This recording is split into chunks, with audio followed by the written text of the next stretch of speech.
on. Hey, Phyllis, how you doing? Hello. Hi, everyone. Hi. Hello. Nice to see everybody. Well, we'll see who else joins us, but I was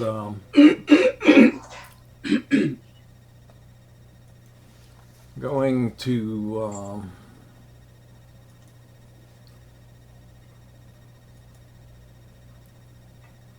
take a look at. Okay, there's our agenda.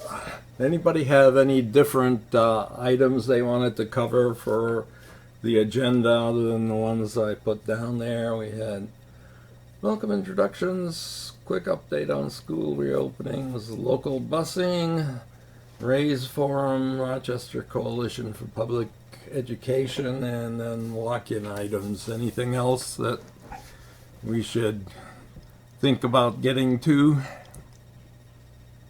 No. Okay. Well, are you back with us, Monique?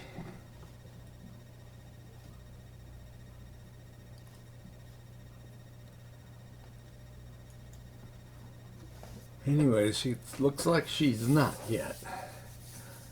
Well, I'm sorry, I am here. you are here. Very good.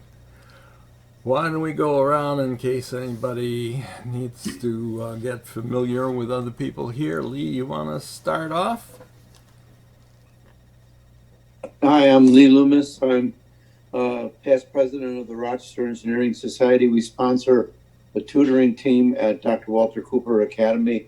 We've been doing this through the pandemic and all the other things that are happening about 7 years now. Great. And Leela?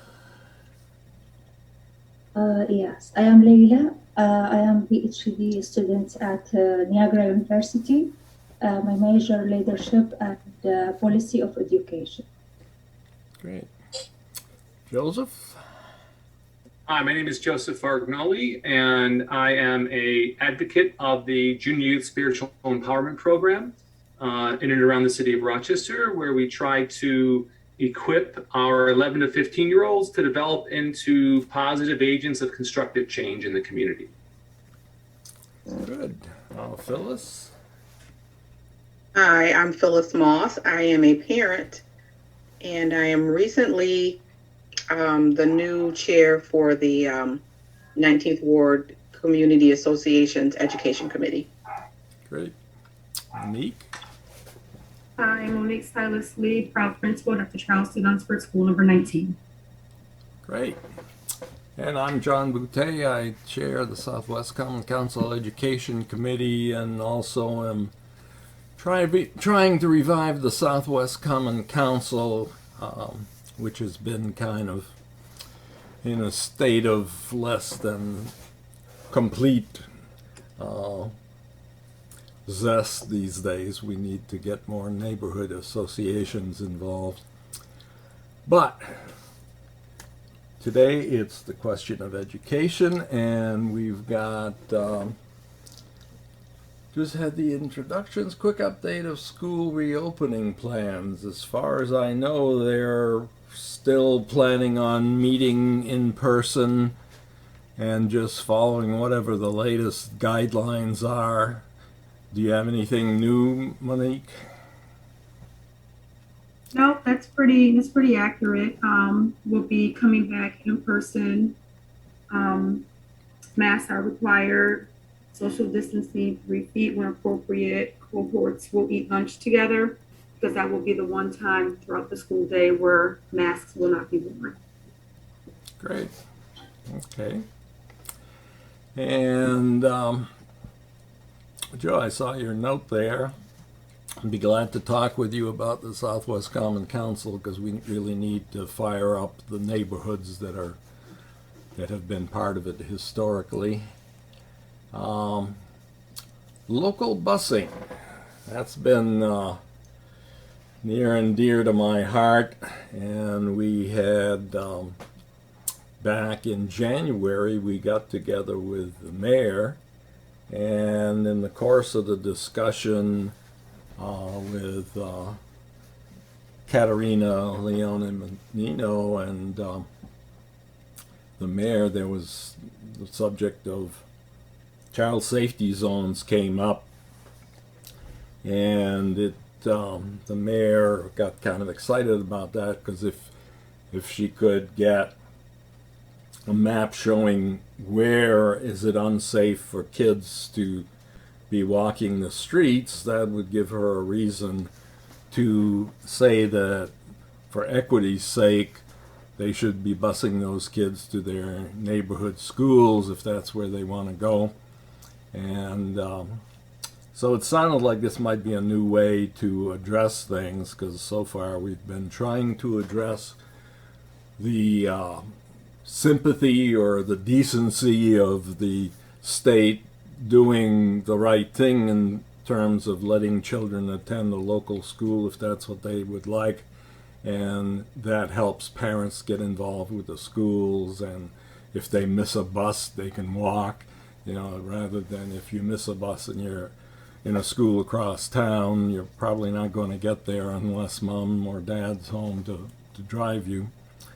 So anyways, we got kind of excited about that, and they actually, the mayor and her team actually went through and produced a map showing all the areas that fell into the category of a child safety zone, something where there would be too much traffic or not enough crosswalks or whatever the safety issue was, but it had to be kind of a traffic related sort of thing. If you just said, well, gee, there have been too many killings on the street, she said, they'll just turn around and say, well, stop the killings. But if it's a traffic related thing, then there might be an opportunity to use that to kind of force them to permit the schools to do busing for short distances. And then all sort of pell-mell, all sorts of problems have arisen in the last few months in the city hall, and she had gotten together with the superintendent to discuss that, and I never heard the result of that. We did have Sandra Simon here last week, and that's Lentori that's joining us. And she was going to be talking with the assistant superintendent. Hey, Lentori. But I haven't heard if they've gotten anywhere with that. I'm guessing that either way, we're going to have to get Albany to come up with some money for this. Fortunately, it seems like they're a little more cohesive these days, being under the Democratic, control. Whether they are going to be more generous with their monies, we don't know, but at least it's not as likely to be a boxing match between the Republicans and the Democrats. So we'll have to see. And also, I think the local state senators and representatives are perhaps a bit more conducive to trying to find solutions to problems. And I think when you look at the amount of money we've put into city schools and the results we've got, making sure that the busing doesn't interfere with the process of educating the kids makes whatever we end up spending for that well worthwhile. So that's kind of where we are with local busing and the child safety zones. Did all of you see that the map that was generated? I'll see if I can. I think I've got it somewhere here.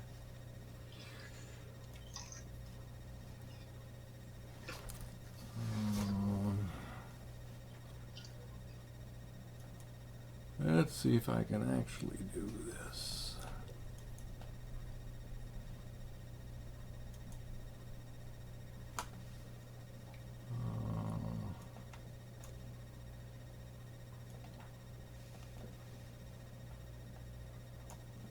Do you see a map there?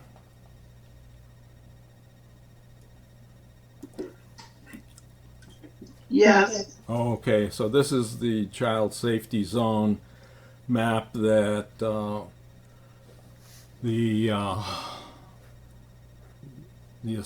of the assistants to the mayor had come up with.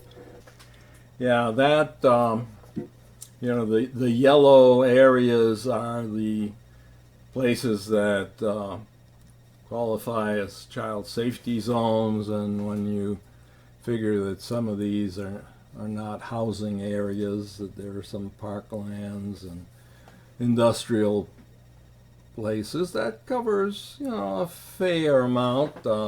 In the 19th ward where we are, it's not too, it isn't too covered, but anyways, that's what we had gotten for that, and we'll have to see in the future where we go from there. I haven't talked to Malik yet, but hopefully we've got this in our back pocket if that's something that can be used constructively in the coming months. And let's see. Stop the share. John, do you anticipate there's going to be a disruption of that because of the new leadership? Well, there's going Has to be. anyone talked to him?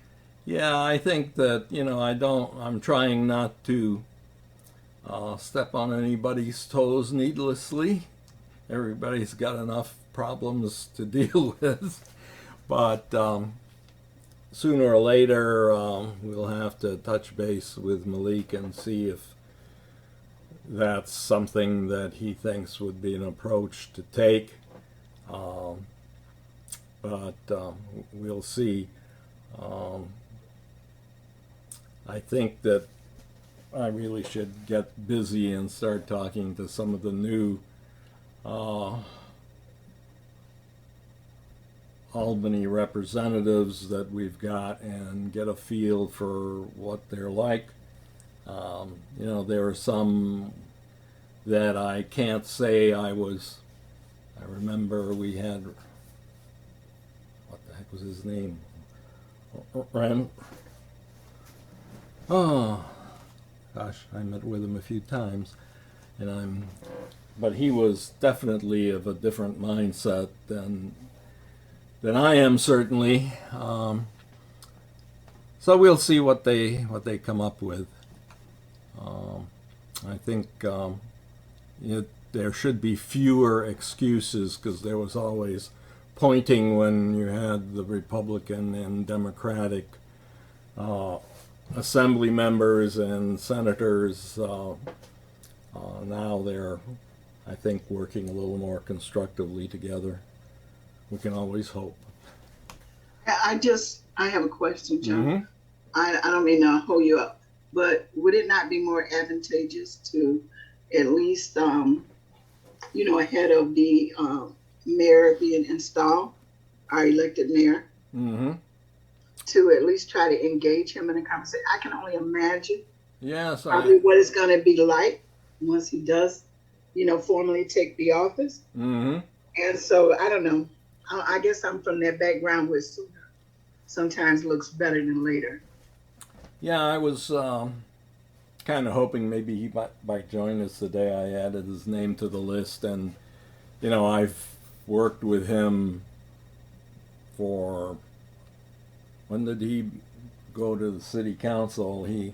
I think he was on the school board for about at least 5 or 6 of the years that we were fighting for the schools here. So I've talked to him a lot over the years, and I thought he was kind of, you never know. Sometimes people say, I agree with you on that, because it's an easier way to get you out of their hair.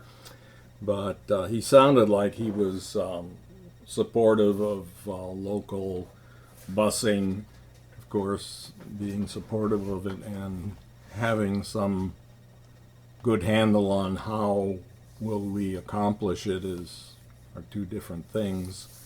So over the years, we've had, some superintendents that kind of ignored it, and then what was her name? The lady who was an interim superintendent a few years ago there. She was just great at going to Albany and lobbying for local busing, and she really took the bull by the horns and addressed it. And most of the other superintendents we talked with were also interested, but of course there are a lot of things that are on their plate, and it's not surprising that sometimes they don't address things that we look at and think are important. But I will reach out to them and fill them in on where things are from our perspective, and also we've gone into Harry Bronson is somebody we've met with a number of times, and whenever we brought up busing, they see it as being more expensive. I'm not too sure if it supposedly might be less expensive if enough kids take on attending a local school, but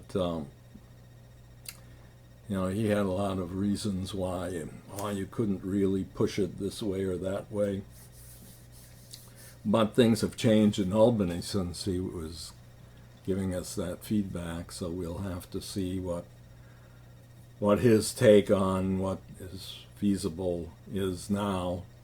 And certainly some of the people who are going to be new people on the school board are in favor of it, the ones that we've talked to. So we'll see. I'll try to get a hold of Malik, and we'll see if we can get some feedback for you next time we get together. What else did I have here? The Raise Forum. There's a lot of activity going on trying to figure out how people are going to implement the various proposals that came out of the Raise Forum.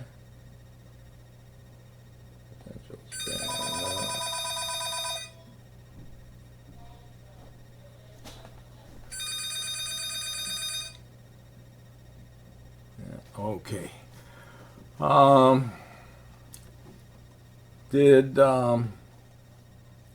There was some discussion of that at the last Rochester Coalition for Public Education. Phyllis, you were at that meeting. Were there any particular items on that they discussed that they were interested in pursuing? You're muted right now. To be honest with you, I would have to look at my notes. I know there was some talk about pursuing, possibly pursuing grant money and approaching some of the city officials, but I can't really remember what in particular. So I apologize. No, no, I no, no. can't. Hey, I know. I know how it goes. We cover an awful lot of things over the course of a week or two. Yeah, I got some stuff back from, let's see. We had, thought I'd not jotted it down so I'd see it, but I know Jaleel had some points that he wanted to cover. As I recall, some of the things that but it was more things they wanted to touch base with the school district. One was for what what particular things are being planned for in the school budget for the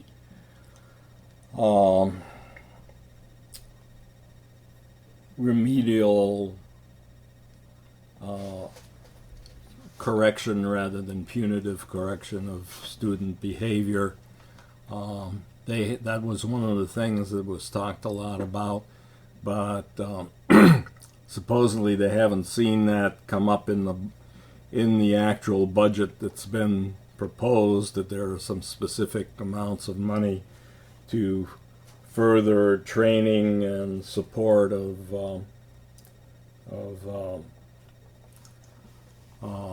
remedial, I don't know if I'm using the right term, but to try Assessments. You just jogged my memory. Yeah. It was looking at a different way to assess our students versus using standardized testing. Mm-hmm. And that's why there was some discussion about approaching some of the higher ups, because that's not something that we could just do on our own. But there was just a lot of talk about looking at different ways to assess our students versus using standardized testing, because some of the standardized testing uses terminology that our students are not familiar with. It's not culturally sensitive, that kind of thing. So that was there was a lot of talk about that. Yeah. And I remember the gentleman you're talking about was saying that there needs to be a line item in the budget. Otherwise, that won't go anywhere. Yeah, that was one of the things they wanted, that unless they're putting their money where their interests are, that it's probably not going to happen.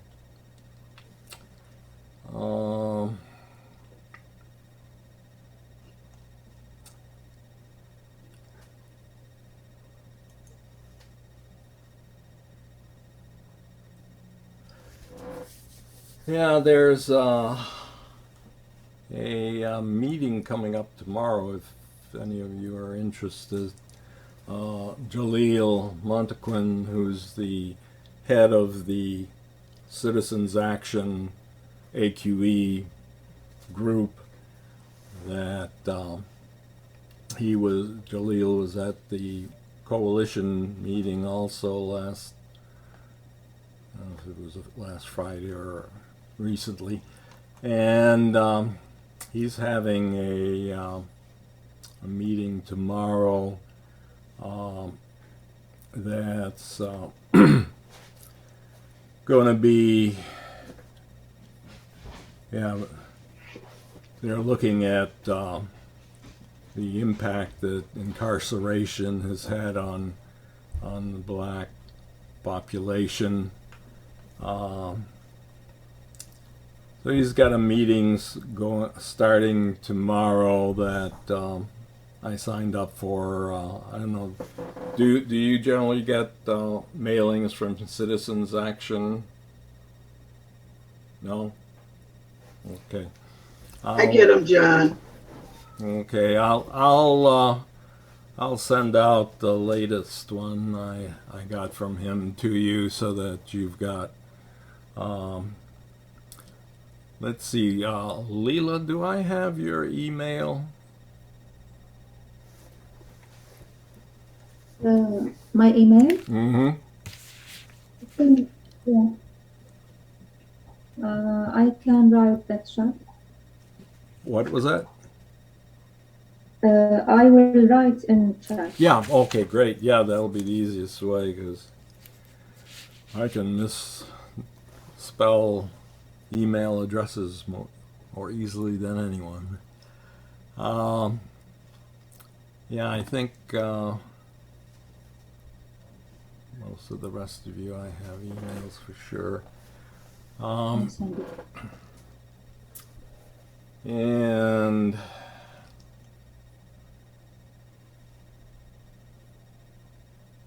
Someone must have added me because I got one on Sunday. I got my first one on Sunday from Citizens Action. from Jaleel. Oh, okay, yeah. Well, you were at the meeting with him, and he and his crew is pretty good at getting notices out. Um,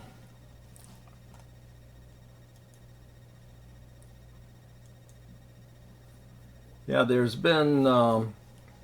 I keep seeing information that the St. Louis School Board is having quite a fight with the local charter schools. I don't know if that is actually being raised to a point that it's going to have some impact on the charter schools, but they ended up getting a lot of charter schools started up in Louisiana after the flood there, and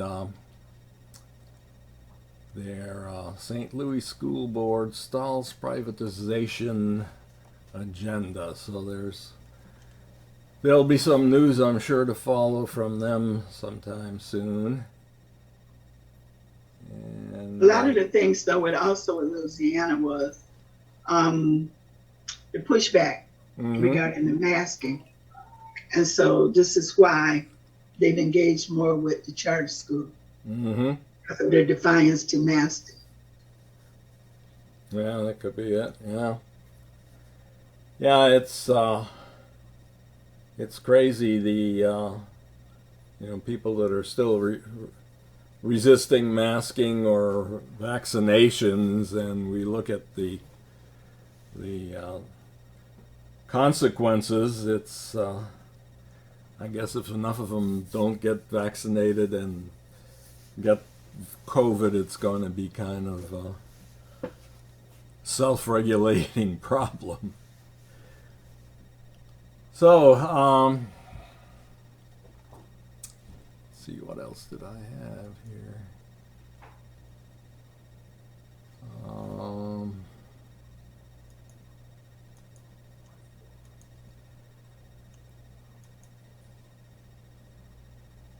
Oh, one question. Does anybody know what's going on at School 17? I saw a note come through about a week or two ago that sounded like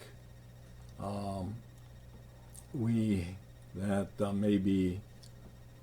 Katerina was no longer principal there.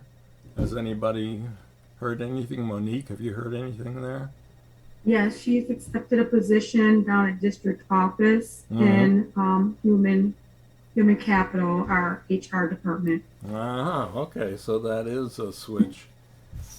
Yeah, it'll be interesting to see how that impacts School 17. It's hard to see anybody being quite as assertive as she's been in working with the students and parents there, but we wish the new person well. I had his name somewhere handy here, but I don't see it right now. Okay, so John? that makes both Cameron Johnson does and yeah, go John, ahead. Lee Loomis there. Does anybody know if this had anything to do with her having been denied tenure 3 years ago? I would doubt it, but and that was a kind of a flap between the school board and I'm not sure who else. But Did she ultimately acquire tenure? I'm not sure. I know that for quite a while the mayor was very supportive of School 17 and using it as an example of a school that's coming back from having had problems, but it's hard to say how the problems that the mayor has had recently is impacting what she can do with the schools. It certainly hasn't given her more firepower. So I don't know. Talking with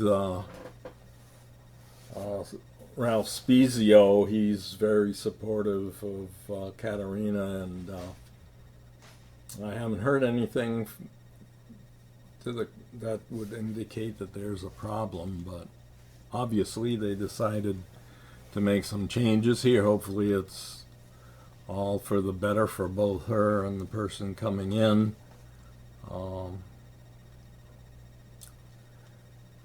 Let's see. Oh, I know.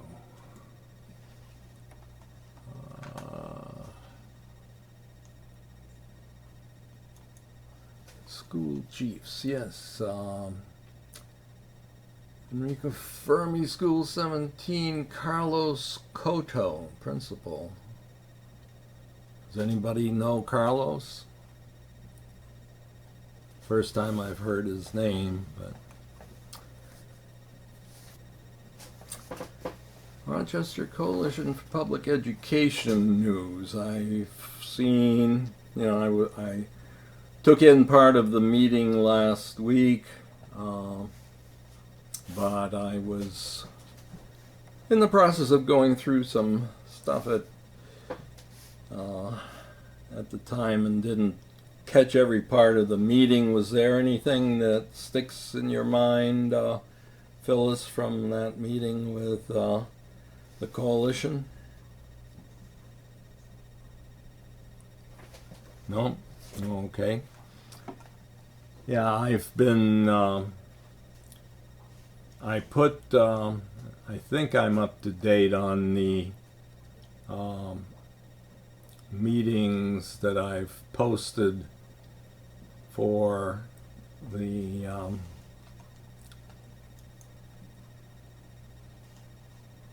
we go.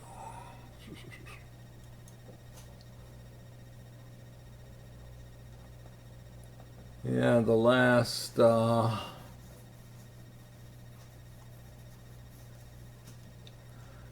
coalition meeting I've got posted is for July 23rd, so I'm probably missing one here. But there, if you go to location 19 and look in the forum, the Southwest Education Forum, then on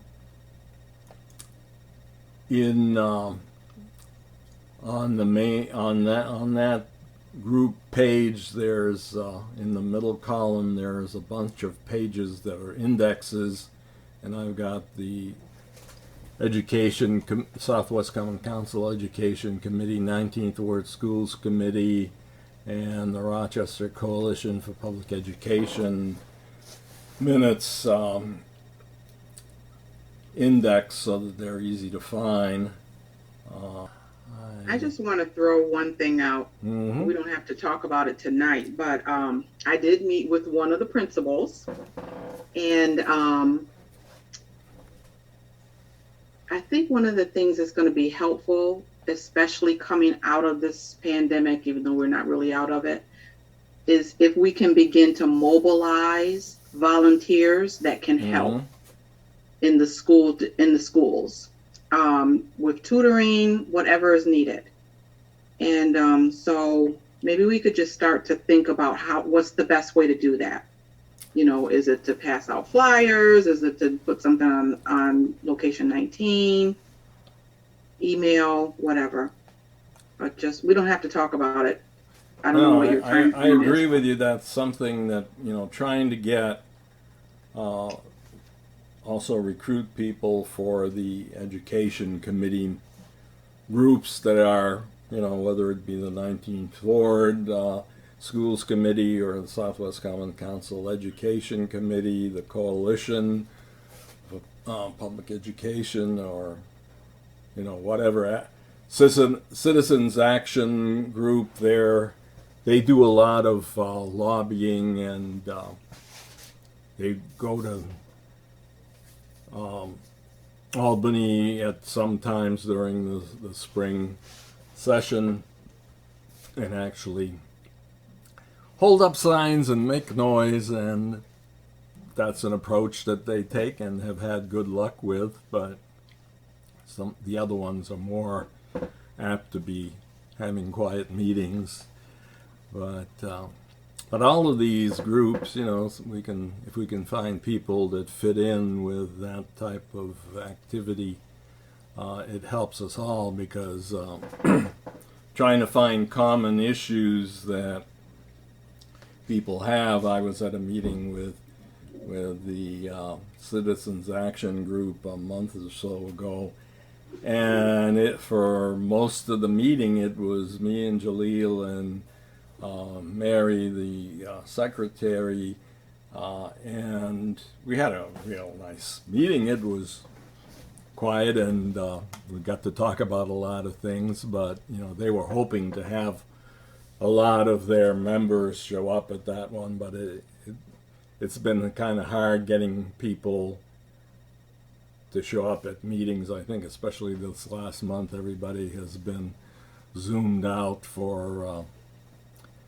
a year now, and I think they're enjoying their vacations.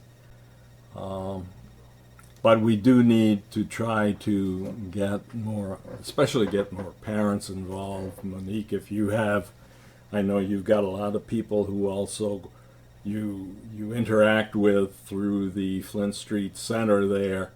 You know, if there are any parents who would be interested in participating either in the PTA, which I'm sure you're always looking for, but also get involved with any of these school committees that are trying to bring political clout to the table, and that really is, you know, anything that's going to require money.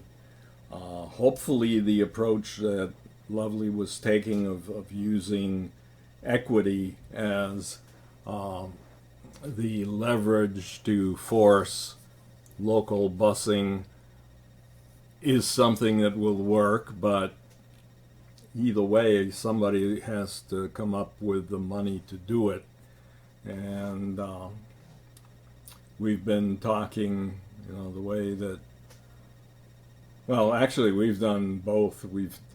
One of the reasons they ended up keeping School 10 where it is that we had a demonstration over there, and it was a nice demonstration, but nothing, you know, outstanding in terms of hundreds of people showing up, but it sure looked that way on TV. You know, they couldn't have done us more of a favor if they had tried, because it looked like we had a lot more people there than we actually did.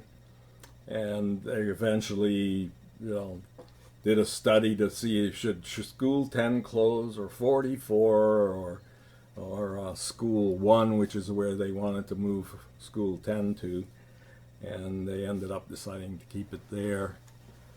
But anyways, whichever way, you know, there are pros and cons for demonstrations and for quiet discussions with legislators, and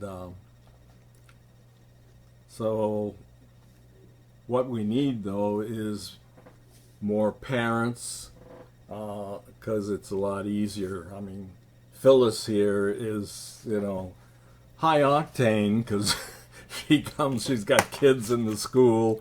She's been involved with all sorts of school things, and so it really brings more insight and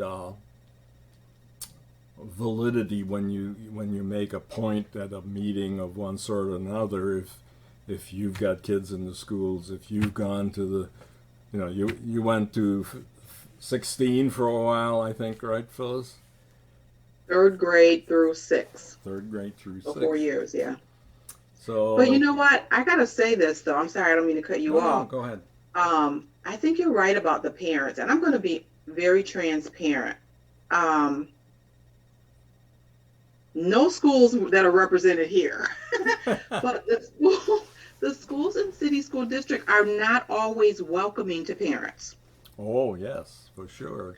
In fact, I find some teachers to be quite offensive. And so I don't know what to do about that, but I think if we could get beyond that, that parents would probably be the best way to go. Parents or grandparents. Mm-hmm.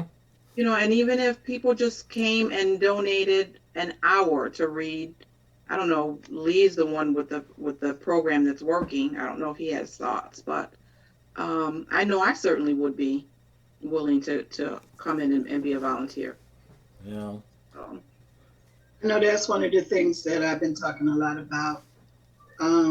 Having some of my grandkids in city schools, some are in private schools.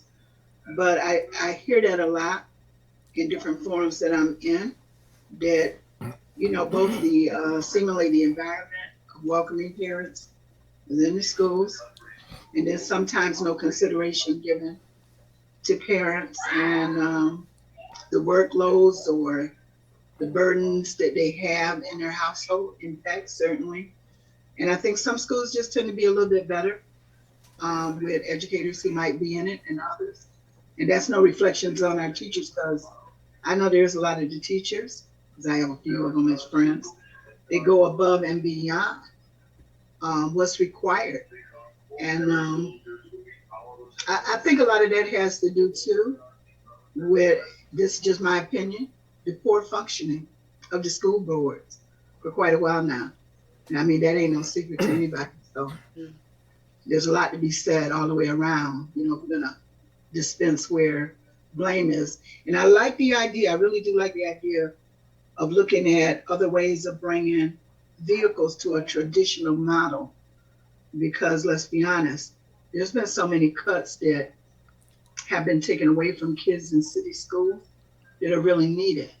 So I feel like any way that they can do it and bring things back where the children are connected to things that are worthwhile to them within their communities, I'm all for it, because it helps. It just makes it better for all of us. Yeah. Bottom line for me. Yeah, the thing that we have to try to do, and Monique probably has some insight into this, is getting parents and teachers to talk before there's an issue that causes some conflict. There are a lot of teachers who the only time they'll see a parent is when they come in steaming to because their child got a bad mark, or there was some issue that they're mad about. So some teachers have had too many negative interactions with parents, and plus there's fear of the city from a lot of teachers. We're talking about teachers who lived in the burbs, went to school in the burbs, went to college in the burbs, with other people who were, more suburbanite than city dwellers, and then they come and they teach in the Rochester City School District, which has a majority poverty-stricken students, and there's some ethnic differences that impact how people hear each other. I mean, there's I remember. Yeah, I guess that's where I have a problem, though, John, and not to cut you off. But I have a problem because it should never be a matter of children having to adjust to adults because, quote, you have lived your suburban life. I think that's where it comes back to finding a way to have people who care about the children, put their nonsense to the side, because you chose to live in the suburbs. Many of these children do not have choices, and we're trying to formulate them to move forward. And I speak for Black children and people of color, moving our children to a better quality of life, something that some just take it for granted that they're entitled to, with no ownership of the fact that there's a lot of things that impede children of color in their advancement. So no, I really do push back strong against that. I always find it offensive when we have to leverage how a suburbanite might feel coming inside city school district. And let me just say this to you all, and I'll cut it off because I don't want to get too deep with it.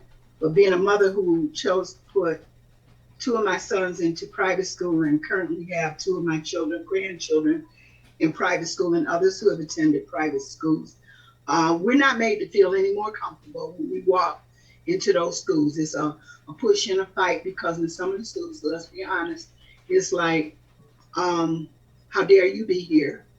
And how are you entitled to be here? And so we deal either way. We catching hell on all sides. So that's just mine, and that's my opinion. No, Can I respond? Can I respond to that? Because I want to add to that. Because I have worked in East Rochester for 8 years, and so I'm on both sides of the fence. So I hear the comments that teachers make, and not to be mean. They're not trying to be mean, but they're biased. They have biases because they don't understand. There's a lack of understanding, and then they have their own political views that they bring into the classroom, and they affect our children. It's not intentional. It's the way that it is. So, and I think the thing that really alarms me is that, like you said, John, you have over 90% of the children in the city are children of color. And from my understanding, over 90% of the teachers are not. But cultural professional development is optional? How can that be optional? That should be mandatory. Yeah. So I think there's a lack of understanding between parents and teachers, between teachers not really understanding their students, and I agree. I feel so judged sometimes. I walk in with my 3 children, and I know by the way that I'm treated that people assume that I'm on welfare. I am not, and sometimes I'm treated that way. I don't always read with my children every single night. I work. I have a full-time job. I have a business. I have a ministry. And I have 3 children, and sometimes I'm just crazy and tired. But the teachers, they don't know that, and so I can feel the judgment because you don't understand my life, and there's no man in my house. So I'm mom and dad, and I have a senior citizen mother, and I'm involved in my church. So there's just such a serious lack of understanding, and I don't know if that's something that we could deal with as well. And one of the things I was also getting at, I think generally in the Black community, especially in the city, they tend to be a little louder. They're in some. We certainly have seen a lot of white extremists being pretty loud on TV in the past few months, but by and large, when I think back on Thank you, John. Thank you for inserting that because I was going to say I kind of think I've experienced that in other locations too. Yeah. But there are just things that we sometimes don't put ourselves in the other person's shoes. I was at School 44 when it was in receivership a few years back, and I was on the CET team there. And we had a PTO meeting, and some mother and grandmother came in, and they were, I don't know, from Somalia or something like that. And the younger one spoke a little bit of English, but very little, and the mother, the older woman, didn't speak any English. And having come to this country from Belgium myself when I didn't speak a word of English, you see somebody come in and they're obviously like fish out of water because they're having trouble understanding anything that's being said. I went over and I talked with them, and it made a difference for them that somebody reached out. And whether people are black or white or whatever, if you're talking with somebody that you see a lot of barriers, either they're not speaking the same language or they have a different garb or whatever, those things impact people, and we have to try to, and PTAs and PTOs are certainly a good way of trying to get people together and feel more comfortable together.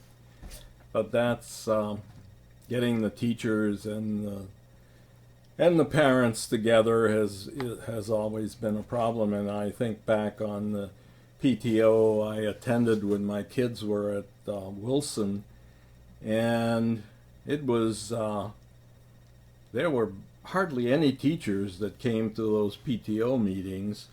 We had the principal come quite often, but it was a parent. It ended up as a parents' meeting, and I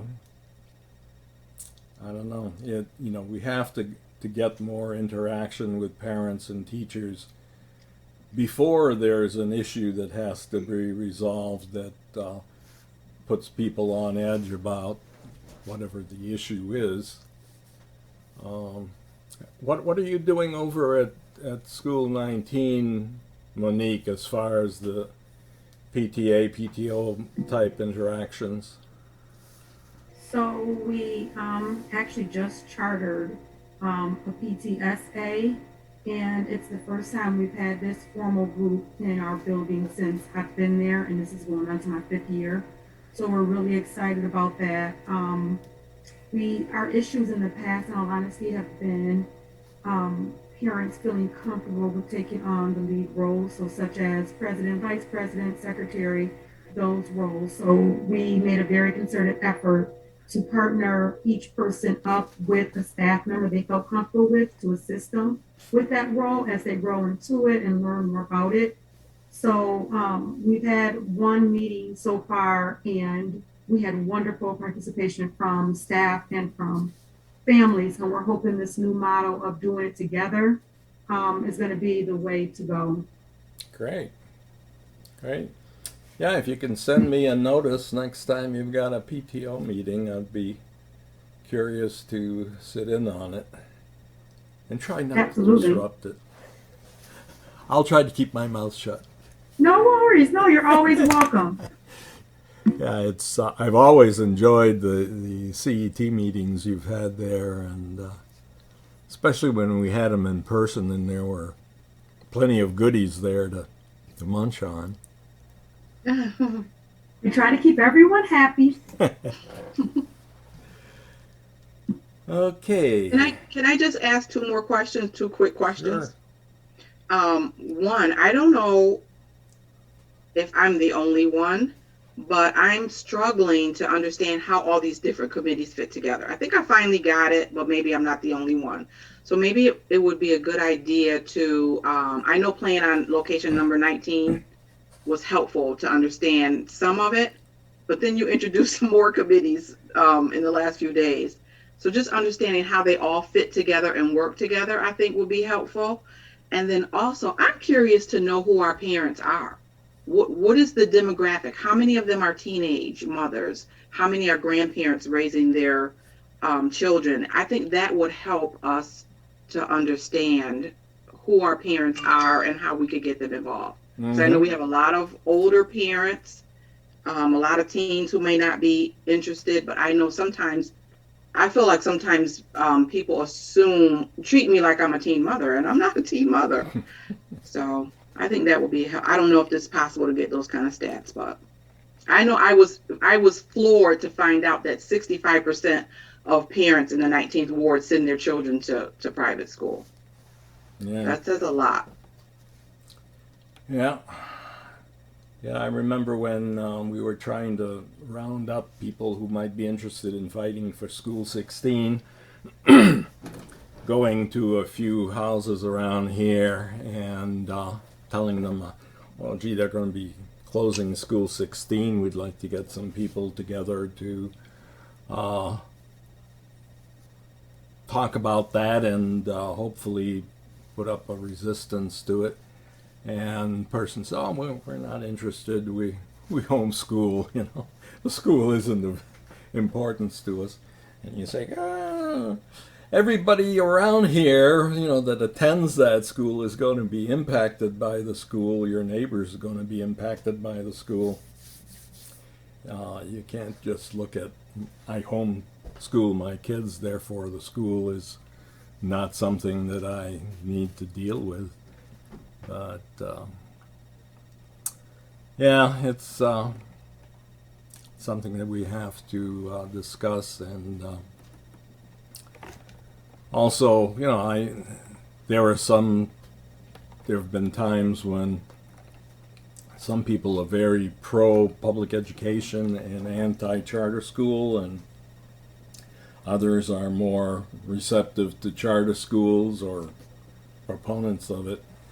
I guess my take is whatever works for the child is something that we have to look at.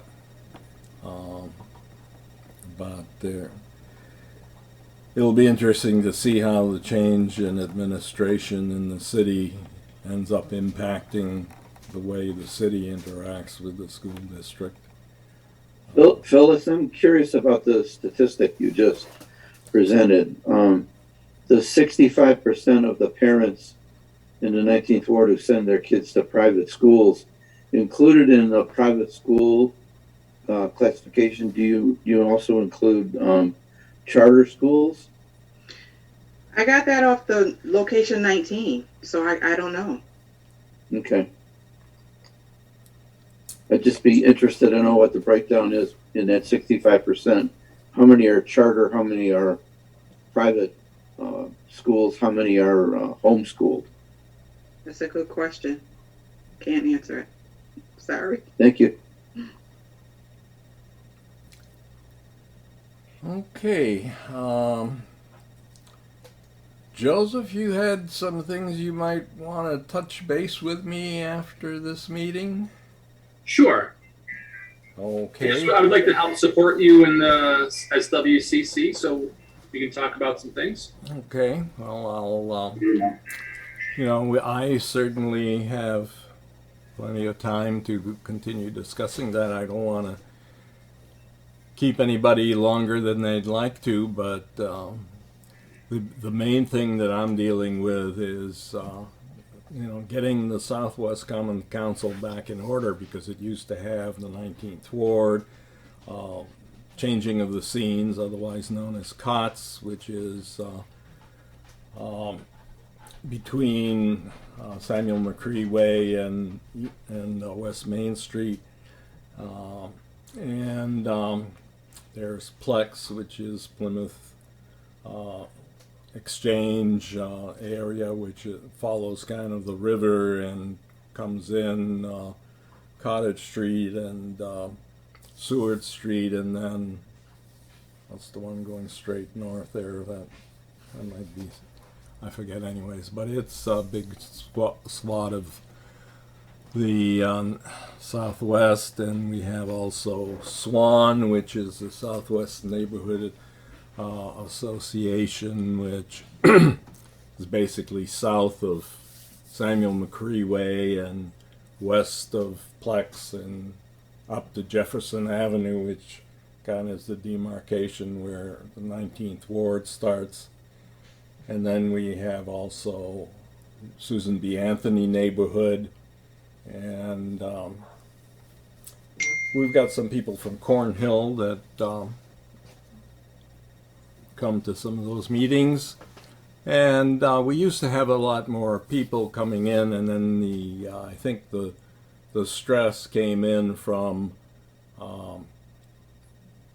the number of people from the University of Rochester who were, coming into the Plex, and I think Plex was the one that was most annoyed by potential of gentrification, and with good reason, because a lot of them lived over in Cornhill when urban renewal wiped out some of the sections of Cornhill and basically got rid of those poor black neighbors from that neighborhood, and they then relocated to Plex, and here we are with the U of R expanding and bringing more prosperity, but also higher rents, and causing potential for a change of the neighborhood. So I think that was one of the things that put some stress in the coalition of neighborhoods, but I really need to try to, and some of it also was the Southwest neighborhood, NSC neighborhood, used to be the net office in the Southwest. Their attitude towards the Southwest Common Council changed a bit. So anyways, for a variety of reasons, I've been kind of trying to hang in there and say, gee, I'll try to get it back on its feet, because, gee, I was happy to have it on its feet when I went to the Southwest Common Council to start up the Education Committee, and at the time the 19th Ward didn't feel like jumping into it, and so it's nice to leave things in as good a shape as you found them. Not always easy though.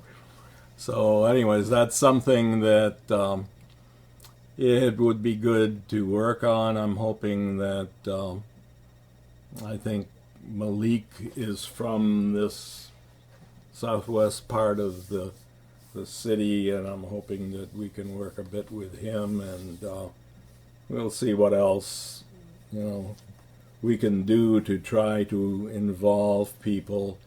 And so anybody, Monique, if you run across parents who are from Swan or from Plex who are interested in getting involved in neighborhood associations, well, I certainly would love to have them attend a few of our meetings. I run across a lot of the same people at some of these meetings, of course. Eleanor is everywhere, and we've got some of the people that I see at the coalition and Southwest Common Council are the same faces, but we really would like to try to get the neighborhood associations in the Southwest back on more of an even footing. Right now we've got the 19th Ward Community Association, which is organized to beat the band. They have they elect new officers every year. They've got a very structured system, and that's good because it kind of keeps things going.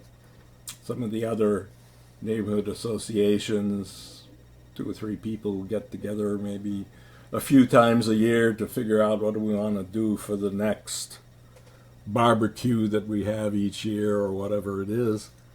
And they don't have a structured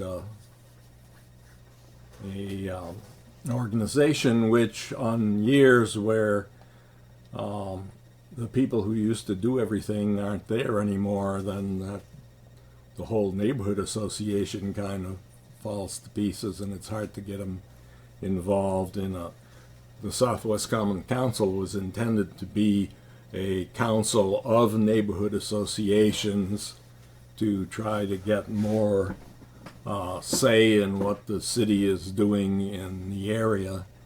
And we still have maybe a little more sway than we deserve right now, but I'll take it, if they give it to us.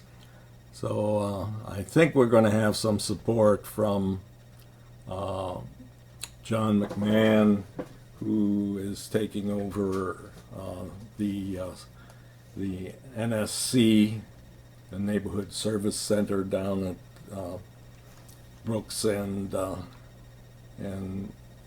Genesee Street. But we'll see. But anything that, if you know any of the people in the Southwest, Joe, that I know we've got new management for Swan, and I really should get over there and talk to people face to face. I've talked to them on the phone, but so anyways, that's in a nutshell the thing we're facing. It's also nice if we've got a Southwest Common Council Education Committee, to have a Southwest Common Council to say that's the platform from which this committee operates. So that's the state of affairs right now. Okay. So anyways, if anybody has any suggestions in terms of organizations that you're familiar with in the Southwest. We also have the Neighborhoods United, which is the area that covers the Bull's Head area that's going through great renovations right now. A good chunk of it was leveled by the city as they and they're starting to put in new buildings there. We were busy with Francis Winnicorn, who's doing Andy's Deli there near the Bull's Head, right? Bull's Head, yeah. And we were instrumental in managing to get the city to let him continue to redevelop the old building, and I think it's a real plus for that neighborhood to have the old building with all the fancy gingerbread, to decorate it, and he's renovating the thing very nicely. So I hope they will be able to, in the new constructions that they put in, have kind of the same feel of the look of the buildings to some of the older buildings that were there before. They've got the Bull's Head hidden away somewhere, so hopefully they'll put that back up on some building. I don't know if you ever saw that there was one building there that displayed a bull's head, because that was at one time an area where they drove a lot of cattle up to that area, and I think there might have been some slaughterhouses there, I'm not sure, but anyways, we'll try to keep that going if we can. So anything else relative to the education issues? No? Don't have anything, Leela?